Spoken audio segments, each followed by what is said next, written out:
Good afternoon. I want to call to order the meeting of the Ben Hill County Board of Education for September the 12th, 2023. I want to start out by welcoming all our visitors, and I want to introduce myself. I'm Shirley Brooks. I haven't been here all summer. But anyway, thank you guys for taking the time to be here tonight. We greatly appreciate it. Kenny, if you don't mind, would you do invocation for us, please? Most gracious Heavenly Father, we thank you once again for allowing us to be here and assemble for this meeting, God. Father, we know that with you all things are possible. We ask that you continue to lead us and guide us in conducting this business fairly and equitably for our students and our community as a whole. We ask that you bless our educational system throughout, that you revive us, Father, give us a new desire and a hunger for education. We ask all these in Jesus' name, amen. Amen. Thank you so much, Mr. Palmer. We are ready to approve our agenda. Motion to approve the agenda is presented with one addition. Okay. That we would add discussion of security procedures. Okay, can we add that under superintendent's new business, please? And it will be, let's see, where do you stop? Okay. Before you do the awards, okay? Does that work for you? Mm-hmm. Okay, thank you. We have a motion to approve the agenda. We need a second. Second. Okay, the motion to approve the agenda with the addition and a second has been made. All in favor of the agenda, signify by saying aye. Aye. Any opposed? Agenda approved. Thank you.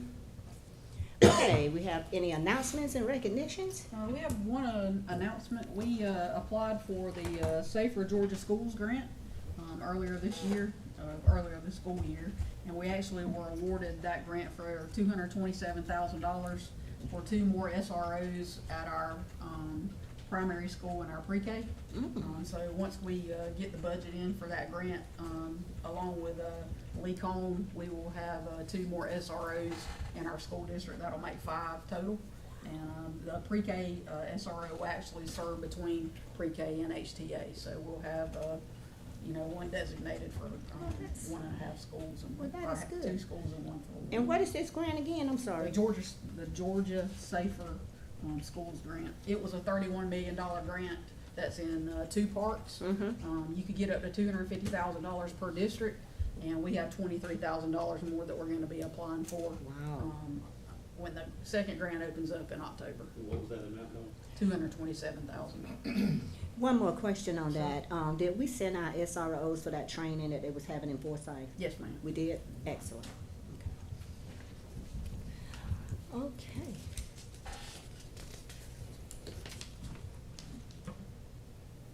Do we have any, oh, I'm sorry, I'm about to miss something. Can we approve the minutes? Everybody had a chance to look at the minutes? Motion to approve the minutes for the August 8th, 2023 meeting. Yes. Second. I would just, in discussion, I just would like to note, Debbie, if you would add by my name as present, that I was here via Skype, okay, or whatever electronic process Matt had me on. What was it, Matt? It was a VR. Okay, okay. Just add that to the minutes, okay? Thank you. Okay. All in favor of approving the minutes from August 8th, 2023, please signify by saying aye. Aye. Any opposed? Motion carries. We do have some public comments tonight. We have a letter from Andy Harper, and I believe Mr. Wexham is going to read that for us. Come on up, please. Welcome. Yeah, I didn't know I was gonna read it, so I'm glad I brought my glasses, because this phone is tiny.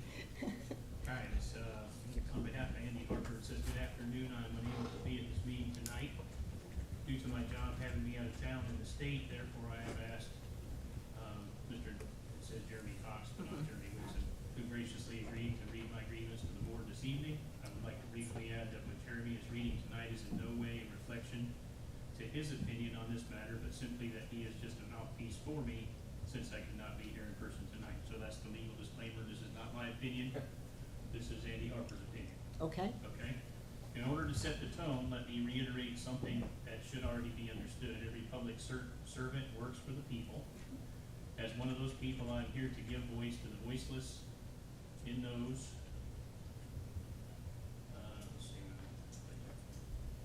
I'm here to give voice to the voiceless in those of our children to whom you wish to silence. Now, you may ask how that is a true or fair statement. Allow me to state that I have recently discovered that the school board are not the ones per se who implemented this most recent controversial school policy where our kids must now have clear book bags when entering the school premises, but rather that of the superintendent. However, the school board did hire the superintendent and therefore has the power to overturn any such policy they see or deem controversial, morally questionable, or unclear violation of constitutional rights of students or staff, or even that which is in gross breach of ethics or no breach of power and position. And if such a policy could be established in a manner that the school board did nothing to prevent or change that policy, each one here on the board could be seen as culpable or guilty by association. You often say that you have our children's best interest at heart, their own safety when they don't even realize it. You seek to empower them with strength they never knew or saw within themselves, yet the very despotic policies that you allow to be implemented cripple the very things mentioned above. I want to state for the record that as United States citizens, our children do not, nor are they required to yield their Fourth Amendment rights, the right to property and the right to privacy, just because they walk through the doors of a public school. Now, I am not ignorant in knowing that our current school administrations today face some of the most difficult times ever in school history and have therefore been granted or given the power to limit kids' rights to privacy and property compared to those outside of the school system under the guise of safety. However, it is a very egregious violation, misconduct, and abuse of power to force kids to use clear book bags, all in the name of safety, especially when it is clear that this tyrannical overreach neither provides nor has been proven to provide any such notion. What it has done, however, is create an environment of false security, and one that is much like that of the Gestapo, where one is to be a good citizen and spy on their neighbors, always assuming the worst. To live in this fear that the unruly or those who dare question those in authority and the way they exercise it are to be seen as the enemy, or oftentimes the very ones who wish to do us the most harm in our society or inner circles. Have you even listened to your constituents or those put my keyboard on there and I can't see where those words. All right. Have you ever listened to your constituents or even say that you care about, namely our children? Do you know that many of the students, when they found out about this arbitrary clear book bag policy, wrote numbers on their hands or cue cards to be displayed from their bags or hands, signifying that they were prisoners in a prison or concentration camp?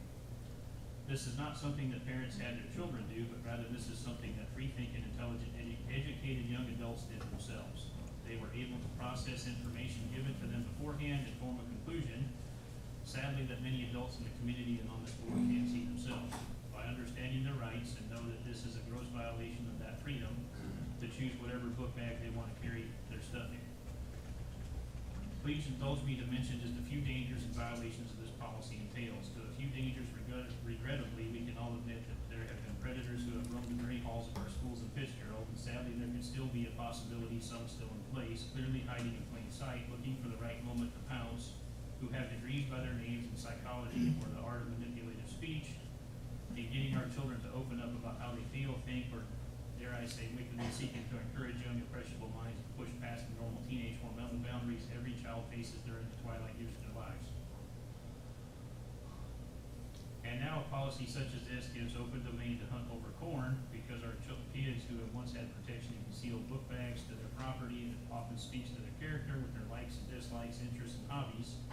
Not to mention our daughters being possibly shamed, but feeling more ashamed than they often do about their changing bodies and now have to find new ways to keep their feminine products or clothes for personal reasons hidden and not to be trolled by police, prying eyes, inquiring minds, and potential sexual predators that abuse their positions to prey upon the innocent.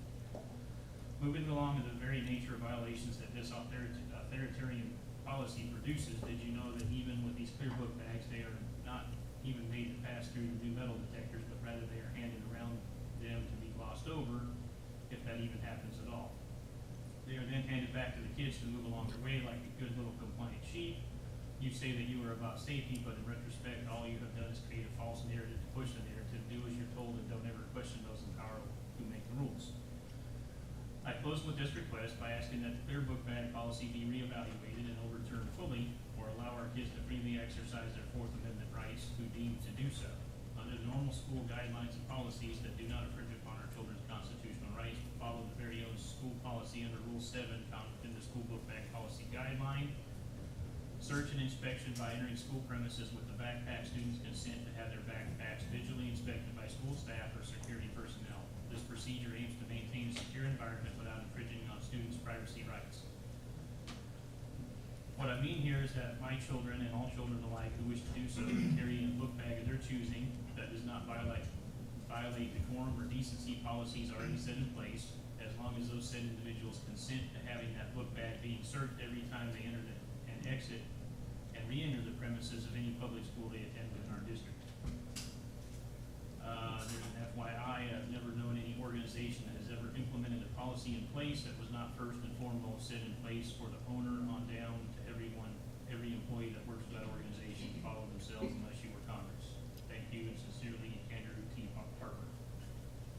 Thank you, Mr. Wexler, Yep. for reading that for us. Okay, we have another person that wants to speak before the board. Mr. Francis, are you here? Brian Francis? Come on up, sir.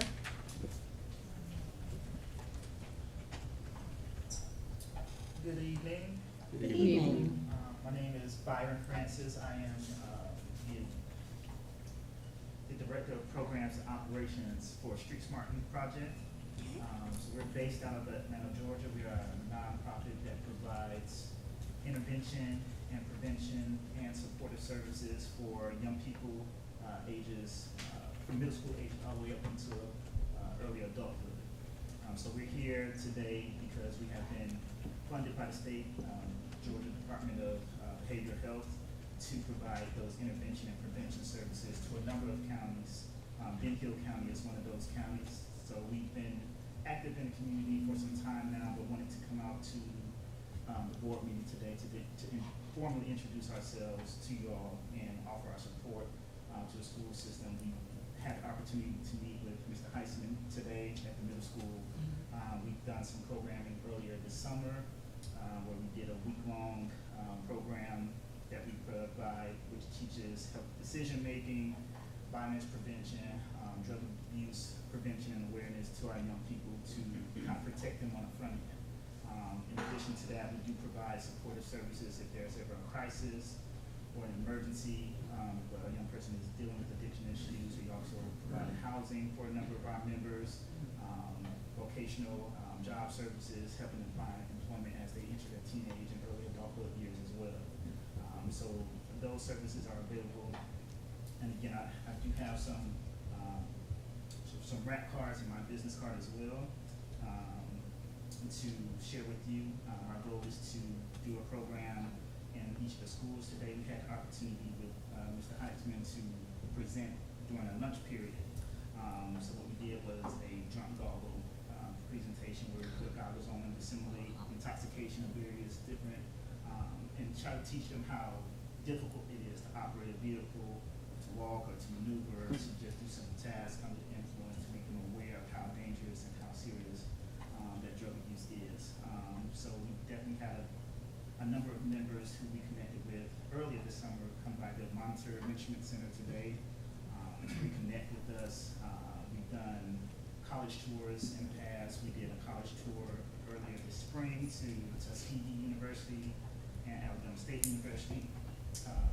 Just last week we did another one there in Atlanta to the Atlanta University Center, which includes Clark Atlanta University, Morehouse College, Spelman College, and Morris Brown College. So all of our young people got to see those college campuses, connect with college students to get their take on the college experience. Like I said, we're just trying to usher them into a safe adulthood, whatever that may look like. So again, I just wanted to formally introduce myself. I have a couple colleagues that are here. We've been working all day and all through the summer to kind of support our young people here in this community and all the counties that we serve. So with permission, I'd like to give you all some information. And And who's your local, don't you have a local liaison? Yes, Miss Brenda Scott. Yes. She's our community liaison. Mhm. Everybody who knows Miss Brenda loves Miss Brenda. We love her too. She's very well connected and knows people, and she helps introduce us and introduces us to the families that we serve. So she's a big part of what we've been able to do. I've also believe that you have networked with CIS, Communities and Schools. Yeah, so we are, I don't know if there's a formal partnership per se, but we do have a connection with them. We work closely together to, we've been creating a community resource guide, a digital guide that has emergency numbers, child care services numbers, all types of information in a digital format that's readily available. So they've been partnering with us to do that. So again, just wanted to continue to be a positive influence on our young people and be a part of the community here. And it was data that showed you that Bentonville County was eligible for this resource. Yes, so Department of Behavioral Health has its own study, and we conduct our own survey that shows substance abuse, the potential for substance abuse, and this particular grant was in regards to alcohol use, underage drinking. But a lot of times with that, we find that there are other things that are going on as well. So we do presentations about tobacco use and vaping and all of that to make them understand the health risk and the danger that can come along with that. So this is state funds that Yes, fund you sir. guys? Good deal. Yes, sir. So everything we do in the community for the schools and for our young people is free. Awesome. To the schools, it's free to our young people, as long as we're providing the service, and they're members Great. of our organization, everything is free. Great. Thank y'all for what you do. Absolutely. I don't think anybody on the board, I can speak for the board, I believe on this, we certainly are not gonna turn down help. Amen. Thank you so much. So again, I'll, have to, so you all can have them in my card as well. Pass those out. Thank you. Thank you. Thank you. Thank you very much. I've got one. No, we good. Oh, okay. Okay.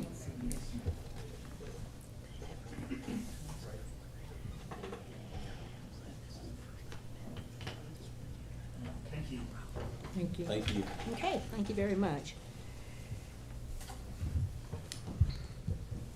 Okay, so I believe that's all of the public speaking that we've got going on.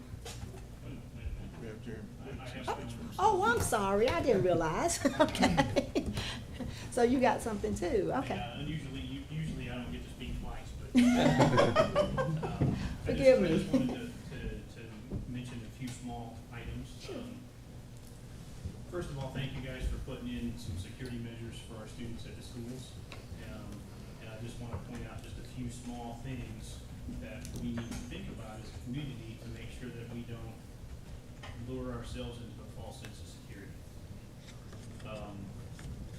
As was in the letter by Mr. Harper, it's my understanding also that the bags also don't go through metal detectors, okay, but they go around them. And I understand that's probably because there's laptops in them and things like that. But also, if you have a pencil case, which is allowed, or a lunchbox that's allowed, there's an opportunity to put weapons inside those clear bags. And if we're putting that around the security, what have we done to secure our school, except for make some of the teachers and administrators feel that we've done something so that they're not paying attention quite as much to maybe some strange behavior of a student that might alarm them. So I just want to make sure that we continue to think about security measures and say, hey, this is good, can we make it a little bit better? Can we make it a little bit better? How can we do that? And so that's one comment that I would have is as a member of the community. Yes, we have metal detectors. Yes, that's wonderful.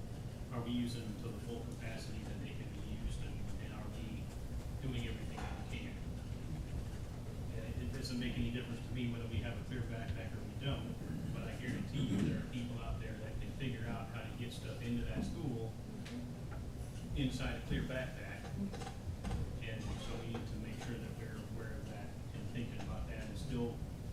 continuing to train our administration at the different schools and continuing to train our teachers to watch for behavior that may be something that they still need to say, hey, maybe somebody needs to talk to this person or that person or whatever, not, you know, not in a threatening manner, but just to say, hey, you know, maybe we need to watch out for some behavior, because unfortunately, the times that we live in, Yeah. that's what we have to do, unfortunately. And so I just want to make sure that we're not saying, okay, we're good, let's rock on, and then 3 or 4 years down the road, have some kind of incident that we're looking back on and saying, man, we could have done something, had somebody said something. So that's all my comments. Thank you so Thank you. much. And that was the reason I was extremely excited that we're sending the SROs for that further training, more in-depth training. Okay, well, thank both our speakers, and so we are going to move into, where are we? Regular meeting? System reports. Yes, system reports, consent agenda items, somebody make a motion to approve them? Motion to approve consent agenda items. Is there a second? Second. We go into general funds, what we got?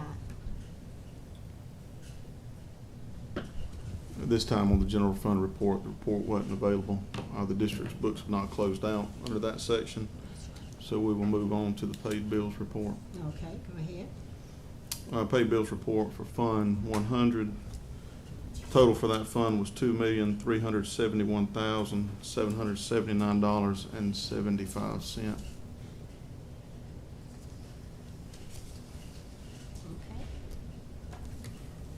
Okay. And for the Fund 150,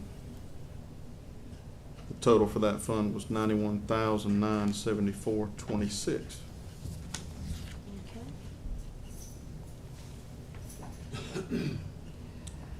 Okay, and so we have over $2,463,000 spent for our expenses this month. Can you do anything with us for East Bluffs? Tell us where we are. ELOS for the month of August was $255,717.93, which is higher than what the average has been for 2023. Average has been $247,000. Yeah, that's about $8,000 more. Thank you Yep. so much. You're welcome. All right, facilities report. Any questions about the facilities report? Oh, Mr. Newell. You got anything you want to talk to us about on the facilities report?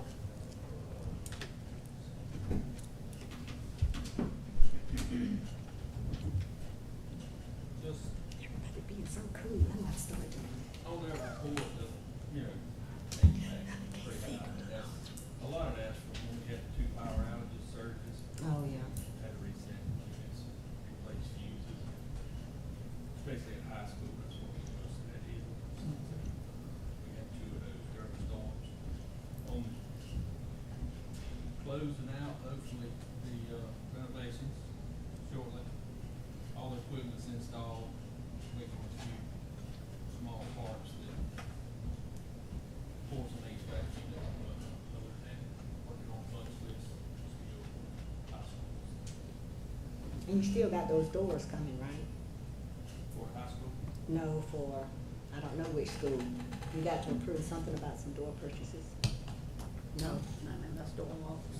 Oh, door locks. Oh, yeah, okay. that's a lock system. Okay. Put in at 3. Okay. Can you give us an update on the, old FHS asbestos? Have you heard I from? have not got a report back yet. We did, an asbestos evaluation, got done last week. Said it'd probably be a week, week and a half before we got their results back. He said, you know, it's looking like most of the floor tile stuff, didn't really see any. He don't really know. He took samples of the roof and pipe wrap and stuff. He said he didn't think anything was in the ceiling or roof. So that would be our best case, is just tile, wouldn't it? Yes, and it's all the small 9-inch tiles, Right. classroom hallways and classrooms. All the new science wing, admin, up front, all, you know, just got to move it out. We just have to wait and see for, lab results. And so hopefully next week.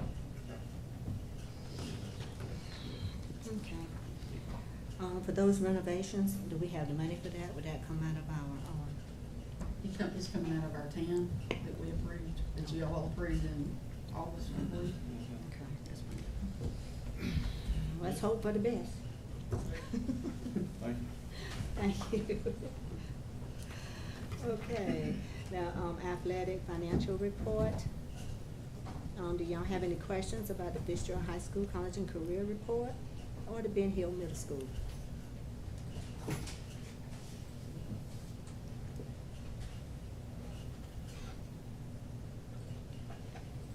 Okay, all in favor of accepting and approving the consent agenda items signify by saying aye. Aye.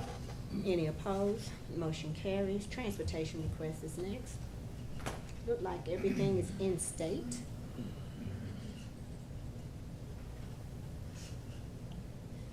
Any comments or questions about transportation? If not, we would like to hear from Fitzgerald High School College and Career Academy Board of Directors update. Come talk to us. So we decided to upload our meeting minutes. I don't know why we went away from that, other than the fact that we meet after you meet. So therefore, they're slightly delayed. You'll notice those are meeting minutes because the board of the Fitzgerald High School College and Career Academy doesn't meet until after you meet, so we can approve our last month's minutes. So it appears that they're a little bit delayed, but that's just the last ones that we have voted on and have been approved. So we've uploaded that for informational purposes, so that y'all can know what's going on at the high school. I do have a quick question. Can you explain to me, I know I should know, how do we recruit new members to sit on that board of directors, and who approved those members? So in our, bylaws, we have certain, just like any other bylaws, we have to have a certain amount, they have to represent certain industries, they have to represent each pathway, we have a certain amount of parents, we have community members, we have a teacher representative as well, and, we actually just went through our bylaws and redid them, and I think that might be on that one, it could be the one that we just agreed because that one's delayed, but I'll be happy to share that with you if you're looking for what our. Oh, no, I just had a question come up from a parent, and I just didn't, they thought the Board of Education approved them, and I said, no, we don't do that. I just didn't know the answer to the question. But they're actually approved by their own members, right? Yes, ma'am. And they're selected by the principal of the school, or who does the recruiting? So we do the recruiting within the board, and we just select it and vote and yes or no. But I Okay. mean, if they're interested in becoming a member, we'll be more than happy to talk to them if they have any questions. Thank you so And I'll much. send you those bylaws too. Okay, thank you so much, I appreciate it.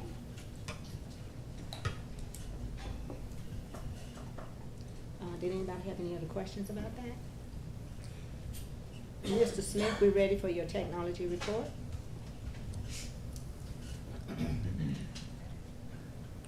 All right, y'all, thank you very much.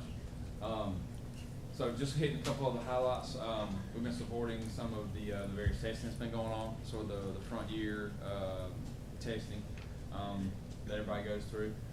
We also, with the hurricane that came through, we went through and, administratively shut down just to kind of take that stuff offline under, our own conditions versus something, weather related.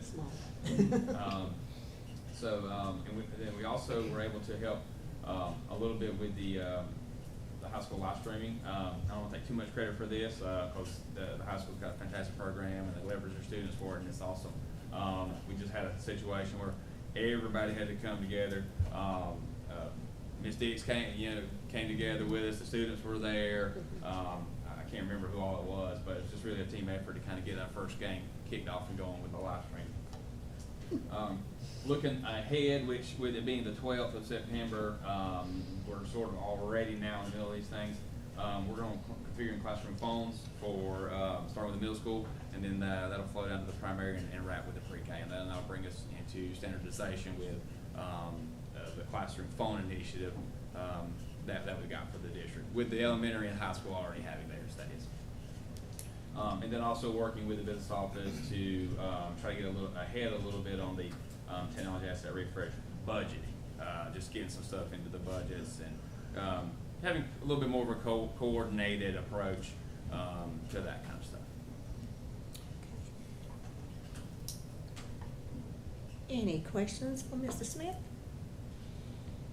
Thank you so much, Matt. I appreciate it. Next, we've got Mr. Weld. Will you talk to us about curriculum? Yes, ma'am. I'd like to introduce Ms. Christy Jacobs, and she is going to be giving our curriculum report for Ben Hill Primary. Okay. Hi. How are y'all? Doing I'm good. Christy Jacobs, I'm the principal at the primary school, and that's not what the presentation looked like when I sent it. That's why Good about that. It didn't look quite like that. But, I'm just gonna go through a couple of things. We've got a complete, revamp of curriculum, if you will, at the primary school this year. Intro reading was adopted for K-5. It's based on the science of reading, and so that is a new curriculum that we're putting in place at the primary school. Our core teachers are teaching reading and math in their classrooms, and then we're supplementing science and social studies and writing curriculum through our activity classes. So you can see on the Into Reading that we're trying to provide opportunities for our students to make real-life connections and exposure. So we're reaching out to people within the community to set field trips up, looking at different places that we can go to kind of make those connections for our students. Our students are going to be receiving grades instead of using proficiency scales that we've done in the past. And they'll be receiving grades within the 5 domains of ELA and math. We'll have a parent night coming soon to make sure we explain all that information to our parents.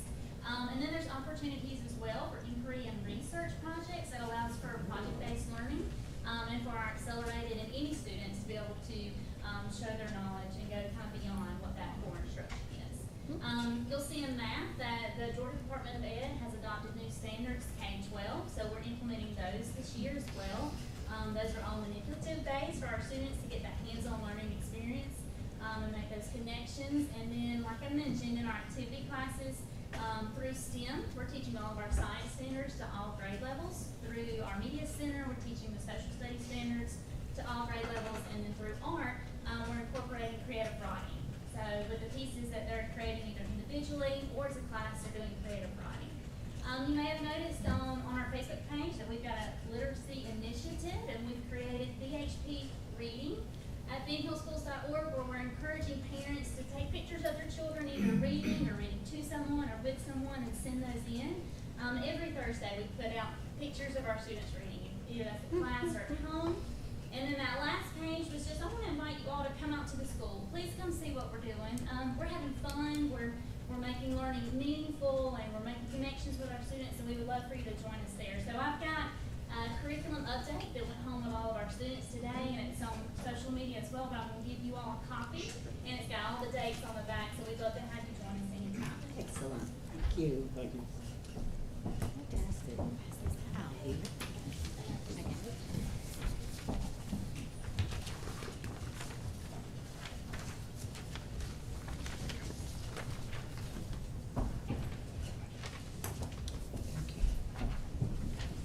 Are there any questions on anything? Thank you, Cindy. No, ma'am. Okay. Sounds good. Thank you Appreciate so that, much. I'm gonna take you up on that invite. I do wanna come out to see you.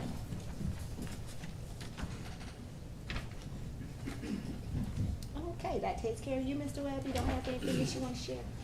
That's it? Okay, thank you.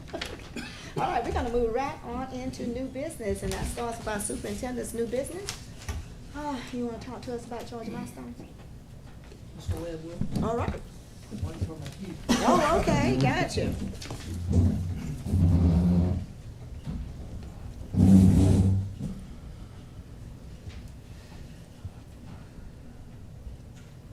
2 years ago, we started on Quest, and I started presenting to the school board and discussing with you the issues that we had and what we were trying to improve, and trying to improve more collaboration among educators, and definitely promoting collaboration among students in the classroom. And you've heard me talk about the science of reading. We spent over a year getting to picking a curriculum that aligned itself with the science of reading. And, you know, I know you've heard that a lot, but I need to explain the science of reading. The science of reading is not, it is definitely not a curriculum. It's just a body of research about how the human mind learns how to read. And what we did is we worked over a year researching, and we just narrowed it down until we got something that was as close to it as we could get. But the Georgia milestones over the last 2 years, because of our efforts and the real great work that our teachers are doing in the classroom, our content mastery, we made 11.3 point increase in content mastery in 2 years. And you say, well, 11.3, that doesn't sound like a lot. Until you look at it as a percentage of where we were. That's a 27.36% increase in 2 years. With that said, we're still behind where we were pre-pandemic, just a little. Just a little. But with everything we're doing this year and the push that we're making, especially literacy, and the literacy push is K-12, into reading, and we're also doing a lot with literacy. We're doing a lot of PL with teachers, 612. We've actually got teachers now calling us and say, hey, come in and help us, because they really do want to know, how to improve literacy at every grade level. So we have many, many dedicated people. And we're also working toward really focusing in on mathematics. And what the state has provided is different this time when they decided they were going to change math. They've actually provided us with the curriculum. And so it's going to help us really align ourselves to the standard, and hopefully we'll see a great deal of improvement there. So 27.36%, that's just the beginning. The next 2 years, it's going to be better. That is wonderful news. And recently I sent you our recent comparison. You got a chance to look at that. We have been in the bottom for a while, but we're moving out of the bottom into the mid-tier, which, which is great for us, but we got a long way to go. And we are asking a lot of change in 1 year, but to initiate a long haul, which it takes to get change to happen, you have to have one hard year. Yeah. One hard year of doing what the best practices are, the research-based strategies, and giving support to the teachers and the staff and our principals. And our teachers are doing a great job of what we've asked them to do. I know everybody doesn't like the change, but we think it's what's best. It's research-based, and we appreciate what our teachers are doing. Even when they complain, I know they're doing their best job because they want what's best for students. And we really appreciate our staff and all that they do to try to implement what we've asked them to do. So I wanted to give a shout out to our teachers. I heard some great things about our K-5 teachers in the reading program. Our 612 ELA teachers, I got a great report on them today from Angela Davis and the work she's doing with them. Excellent. And also our 912 teachers who have implemented literacy strategies as well. Lakin's already Ms. Rogers has already implemented some literacy strategies there as well. So it's a district-wide effort. It's not just about literacy, it's about math too. And learning the new math curriculum is a challenge because it's a different way to think. Oh, And, wow. They've provided the curriculum, the resources, and we're just asking our teachers to go back to we know what is good instruction, and that's giving our students exposure to the standards at the depth of knowledge that they're asking them to learn on. So there's been some hard conversations, but we'll continue to push forward and be positive and do all we can. Oh, Mr. Webb, I want to say on behalf of the board that we thank you very much for your leadership in this area. I know that it's been hard, but please take our thanks back to your team as well, to let them know that this is what we're really all about, and we just really do appreciate the work that they're doing behind the scenes and what they're doing in the classrooms to make sure that our children. And they all do it in the classroom, and they deserve way more credit than I ever deserve. And I'm not speaking from what I've heard. I am visiting classrooms, and that's where I'm going to be tomorrow. Tomorrow I'm going into classrooms, and the teachers I've observed so far are further along in learning how to implement this curriculum than I believe they would be at this point. So they're gone already. They're taking off. And as far as the math goes, well, at least we're not going to be working in the dark. You said they gave us a curriculum and Yes, ma'am. resources and everything It's we the need. best math curriculum to me since QBE, because they've changed the standard so many times. But QBE you could understand, not QBE. What was it? QBE. I'm thinking thinking was about that? funding. You know, what It is was that, The first standards that I had when I was Yeah. teaching, I could understand those, and then they changed the math 1, 2, and 3 and all that stuff. Common And Core. now these actually make sense, and they connect with the resources that they've given teachers. So, our teachers are having to dive into those things, and sometimes that's tough.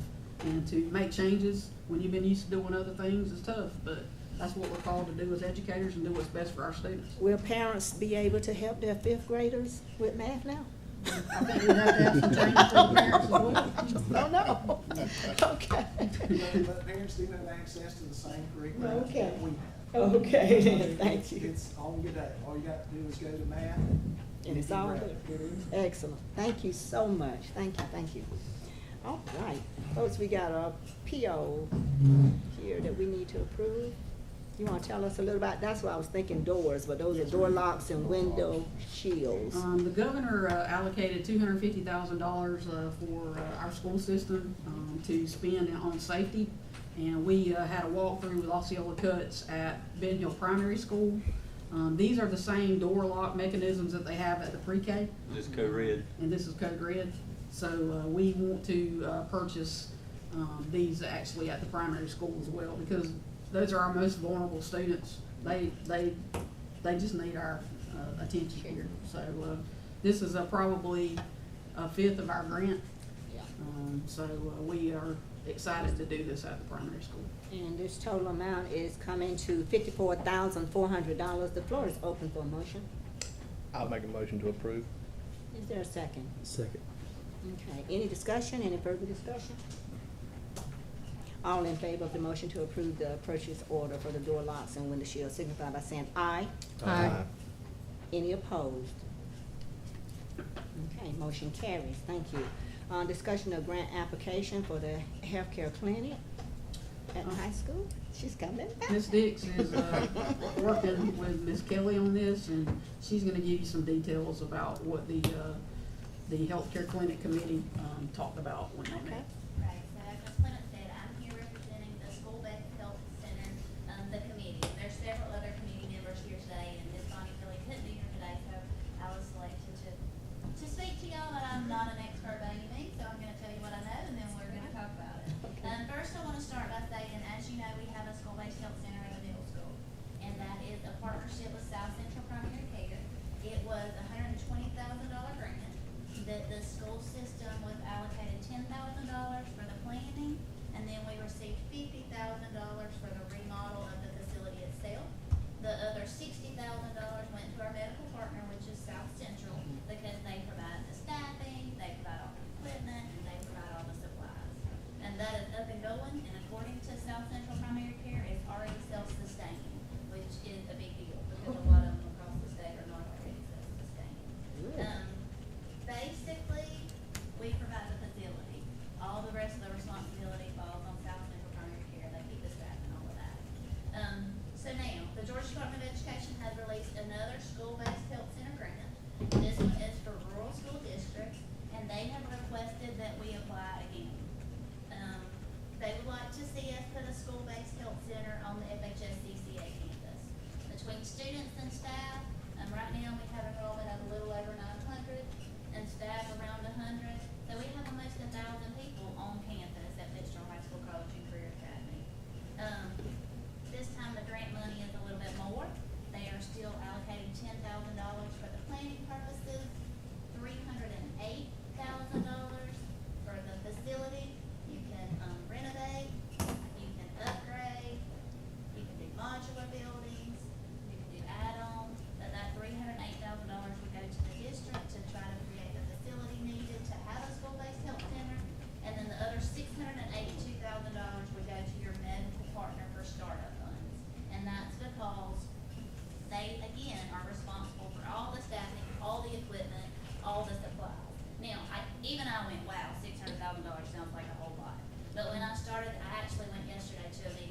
walk into the little Walmart Vision Center. They had the frames, but it's in a school setting. It had all the eye stuff. They had eye doctors come in, and they meet the needs of their students and their staff right there on campus. So, that's what I was just trying to make sure I went through all my notes, and it's Bonnie told me to tell me. So here's what we need from you. Permission to move forward. Are we interested in pursuing another facility? Do we see a need? Do we want to pursue that interest and the opportunity? If so, where on FHSCCA campus do you foresee that happening? In our committee meeting, we talked about several options, but ultimately that comes back down to y'all.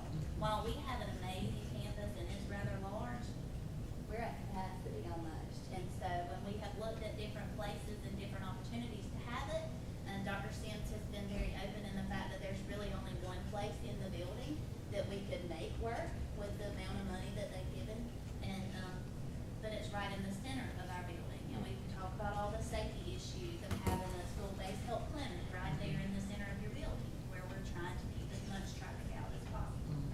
There's the opportunity, you know, that they said modular buildings, or do you wanna look at adding on? And all of that is just even if we're interested in the possibility, or even if we want to have another school-based health center. So I think that's where we start. So with the committee, have y'all talked about what style clinic you would like? I mean, do we need another traditional base, or, I mean, have y'all kicked that around? We did not necessarily kick that around, not the money. Because I think that would help us decide, you know, because there again, we're gonna go off of what y'all recommend pretty much with that. And your school council. Right. And your governing council. Ma'am? Your governing, your board. We actually discussed a mental health clinic, because we have so much need for mental health. Yes. And, that was kind of where me and Peyton and Dr. Sims discussed that. As far as the health clinic board goes, we didn't finish all that yet, but, we really see the need for a mental health clinic. So if we went mental health, do you think that we could, I mean, is South Central gonna be able to get a body, or is it gonna be a screen that they're looking at? I think that they have a body that comes right now at the. That would be my concern. I mean, if we're just doing another screen, I mean, mental health, we need somebody actually sitting in a room Right. providing that service. And I asked yesterday in the meeting that we talked to, the lady from the Department of Education said that's why we have the $10,000 for planning. And if you write the grant, you get the $10,000, and you decide, hey, we've done this and we met all the things, and we realize we don't need the rest of the $1 million, then you're at no fault. That $10,000 is a separate thing. So it's almost like, why not at least do the research, right? Why not do the research of it? And like Ms. Clemens said, Dr. Sims and Ms. Clemens and I had a conversation about just the need of behavioral health services that our students and staff. I mean, there's just a huge need. What was the construction, or what was the setup money we had, the amount? It's a $308,000 that would be allocated for facility remodel, modular buildings, and the possibility of adding on. If I can just add in, you know, when we have the discussion about what type of clinic, knowing that the regular health clinic that's at the middle school is doing so well, we were afraid that if we just doubled down on a health clinic, then maybe both wouldn't be sustainable, and then you have to get rid of one. We already have the dental bus that comes, so we have that. So really the two needs, you're looking at vision or mental health, and if you haven't been in a school lately, mental health, I mean, that's so many adults, whether you're a teacher or a counselor, an administrator, that's what you spend your time doing, just because these kids face things that we did not face growing up. I think, you know, not only would it benefit, you know, the high school students, but again, it would be open to students system-wide. So just providing that service that currently right now, as you hit on, is a person on the screen, which is a great partnership. Right. But if you get somebody in face-to-face, that it's just that much better. That's right. It certainly is. That's right. Well, that certainly would fill a gap of services in Ben Hill County, because we don't have mental health here. We have to go to Tifton, the That's right. closest place. And so I love that idea of it being a mental health clinic. Now, I think we'll be able to get much more support too as well from our practitioners here in our community, the Right. Board of Health and your doctors in the hospital, because we don't want to interfere with anything that's going on with our partnership with Dormany. So I think it's a great idea. I think So, we should. are we looking for a motion that they go ahead and move forward to writing Oh, we just the consensus. grant, or what are we looking for? I'd like for it to be a motion. Okay. Okay, I'll make a motion, Madam Chairman, that we move forward to allow the committee at the FHS CCA to move forward with the healthcare clinic plans. okay. Is there a second? Second. Thank you, Ms. Davis. Okay, so we have any other discussion or questions about this?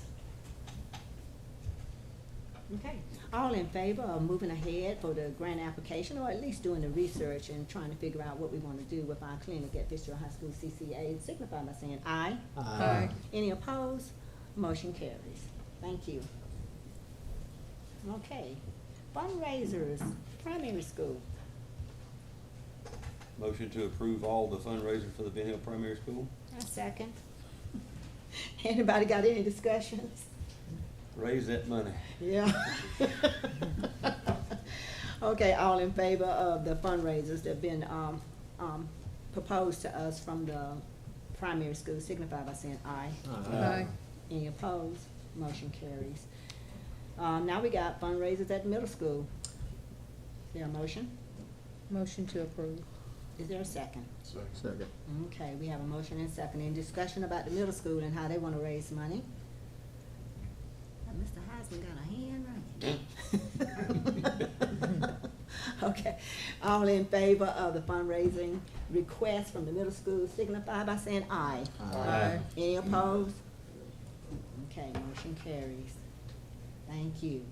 Okay, now we need to ratify something that, some action that we took, action that we proposed, no?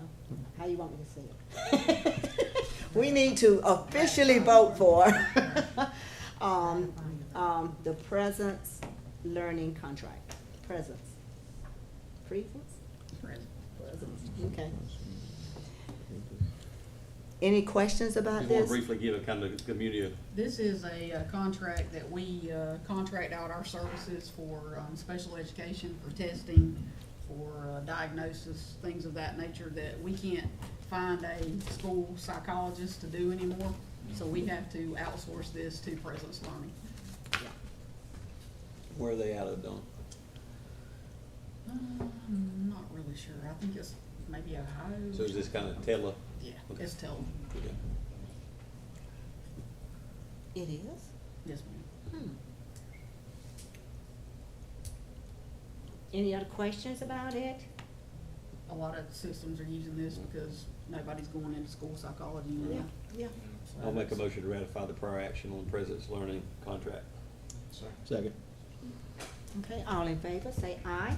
Aye. Any opposed? Motion carries. Thank you. Okay, we got upcoming events. I think y'all can, We have oh, excuse me, that's metal right. detectors. Metal detectors. Want to talk about our safety plan a little bit? Just kind of, if you will, my thought on that was, because we've heard from the community, and I don't know about y'all guys, but that's kind of just some talk we've been hearing with the community and stuff. So just kind of give us a update of how they're being used, what the process is, book bags, because I know that's a concern. I mean, even myself, that's a concern I have. So just an update for us. Okay, first of all, good afternoon, good evening, board. Good evening.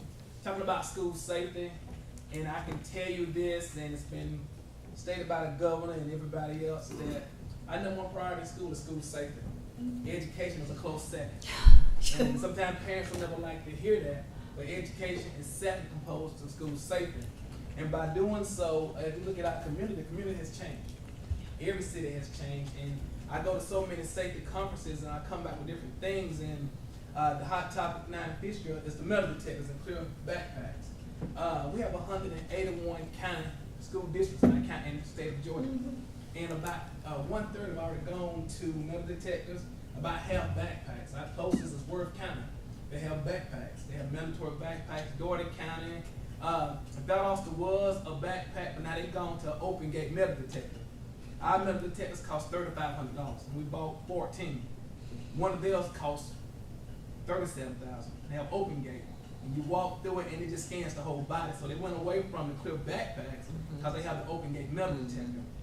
But it's very efficient with what we have now. We have 14. We have about 5 at the high school. We have 2 at the middle. 2 at the elementary, and we have 1 at every other school. It's pros and cons to a metal detector. Will they get everything? No, but when they go off, with the clear backpack, what it does, it allows us to see instantly, and then it speeds the process of students going through. I heard them say, well, some of them get passed to the side because they have laptops in it. And they say, well, they're getting passed to the side, but when they do, every metal detector came with a 1. And so you can go over the clear backpack and you can see what's in the backpack. And I can tell you, will we stop everything from coming in our schools? Nobody would do that. Even one of the last shootings in Nashville, Tennessee, where the student shot through the locked door, through the glass. Our goal as safety of Benham County Schools is to ensure that every student come to school safe and return home safe. That's our #1 goal. And when that don't happen, it falls on the back of educators. It falls on the back of the principal, the superintendent, the teachers, even the school board members. So our #1 thing is safety. So, and that's concern about violating student rights with clear bag policy. That's not a violation from the state because, as I said, 1/3 of schools already gone to clear backpacks. All sporting events are going to clear backpacks. Be a home game in Fitzgerald, at the Mercedes-Benz, at the any kind of professional stadium, and you pay $200 to take a clear backpack into that place. You know, not even with that, we also looking at, in our school system, stopping parents with any kind of pocketbooks, any kind of bag, just going in with a cell phone on it. Ms. Jacobs had about 700 parents at a grandparents' day. One thing we sent out was, hey, you couldn't bring a purse in. So they are aware of that? Yes, and we notifying our parents. Have we made a school-wide thing yet, system-wide? But I think that's one thing we'll start discussing as I continue to go to those meetings. Because when I go to safety meetings, I have to document. When we had a meeting today, I have to document who was in the meeting. And I have to keep all the notes for the state because it's a matter of the blame game. And I can just say that because if something happened to a student, they want to know who did what, who was there. So if something happened on the campus, was the principal at the meeting, was a representative at the meeting, and so on. And that's what school business is now, and I hate it. But again, Fitzgerald is not immune as I even look at safety with our school board. If something was to happen, you have nowhere to go. If somebody came in this room now, you have nowhere to go. In the long run, we may have to consider even the high school auditorium for our school board meeting because it's a lot of extra spots. That's on down the line, but that's what safety is, just ensuring not just our students and our staff, but any visitors that come onto our campus is safe.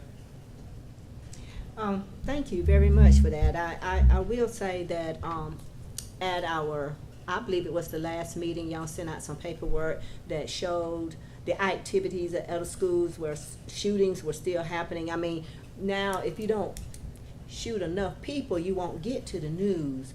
But there are kids that are carrying and bringing weapons into school, y'all, all over the place. We just been extremely blessed and lucky. And so I really wish we would publish that report. I was so happy not to see under Ben Hill or Fitzgerald our name. We can't publish that because it we came can't? from Homeland Security. Oh. So that's why we can't do Homeland that. Security. Oh, okay. But you guys, the list was extremely long. We only have 81 school districts, and that list probably had 120. And 33 of those happened in South Georgia. Yeah. In our region. So you will be surprised at what we know behind the scenes that you don't know public. And I don't mean that to be condescending or anything, but we have information that you all don't have.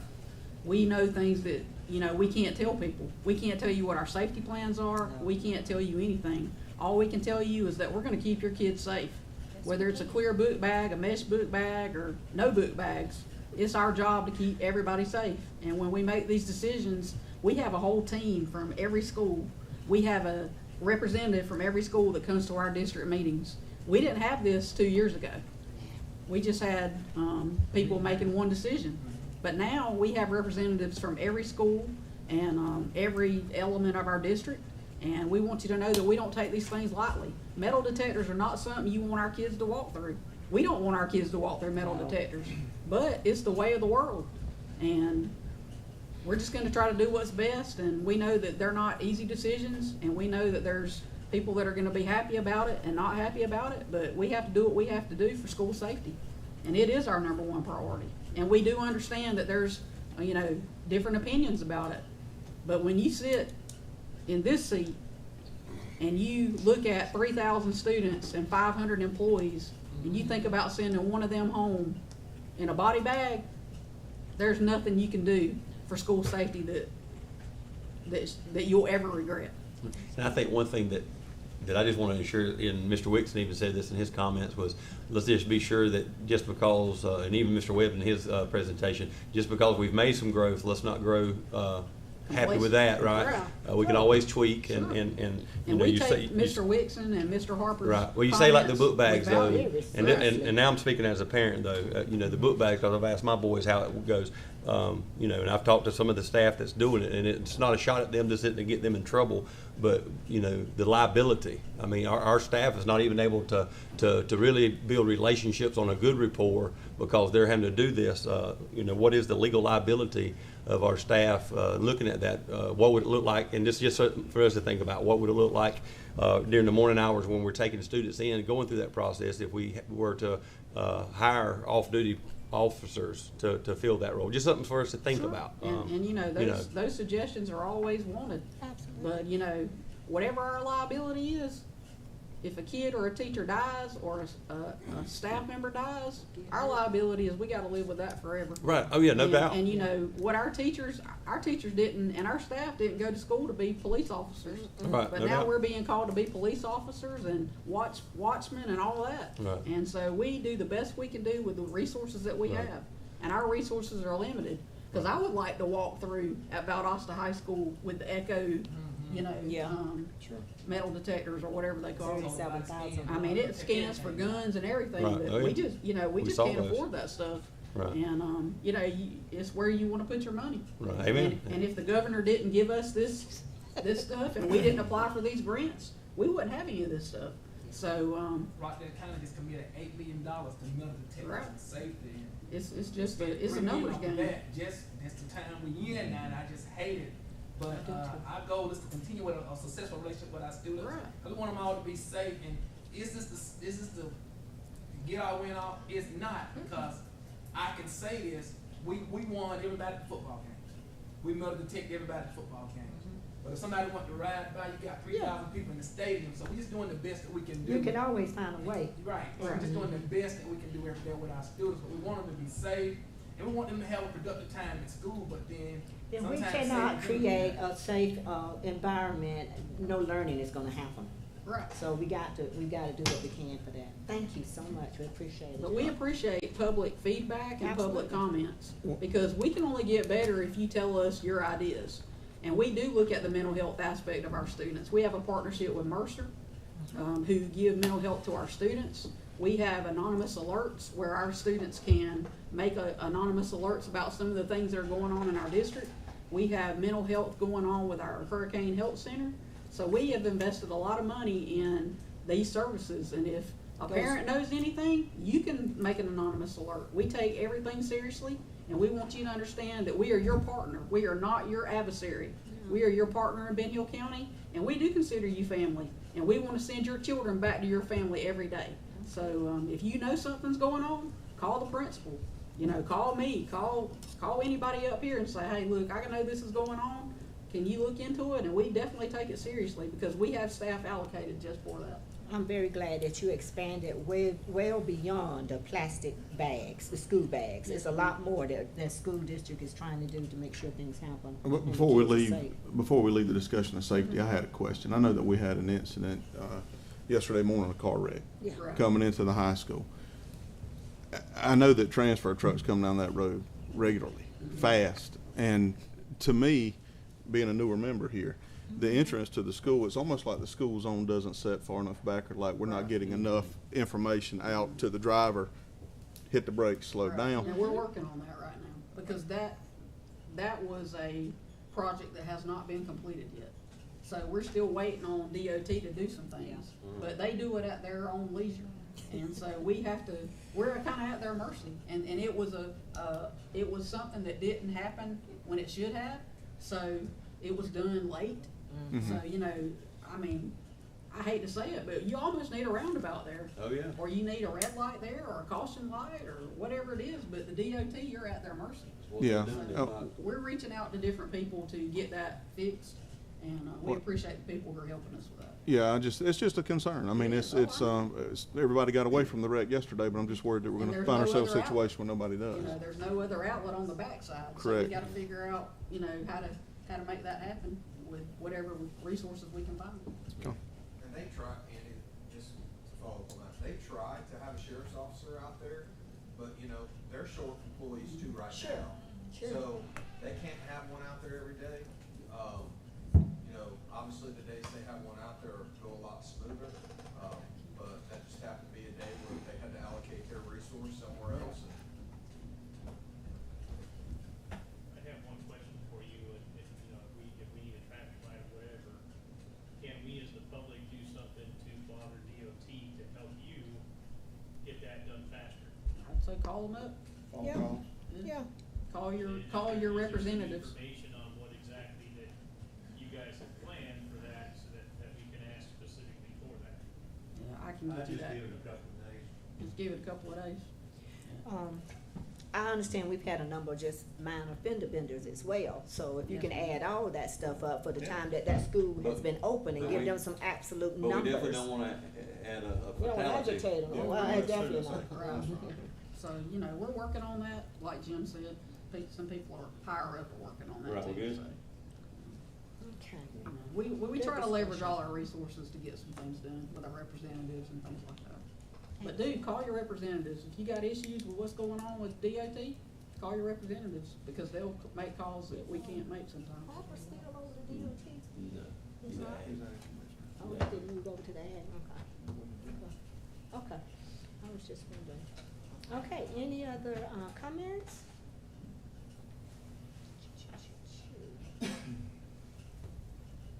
Okay, we up to our upcoming events. You can see that, we got our Beacon Award for GSBA coming up, the Partnership Award and the Service Award, that's gonna be, due October 23. Teacher of the Year, the Pink Out, and our band senior night and DLS night, October 6th, 23. Our regular monthly meeting will be October the 10th at 6. Homecoming will be October the 20th. A tailgate event planned for November the 3rd, 23 at our practice field. Football and cheer senior night will be November 3rd, and then, of course, we have our annual conference, GSBA, GSSA annual conference. We'll run from November the 29th till December the 1st, and that's gonna be held at the Renaissance Waverly in Atlanta.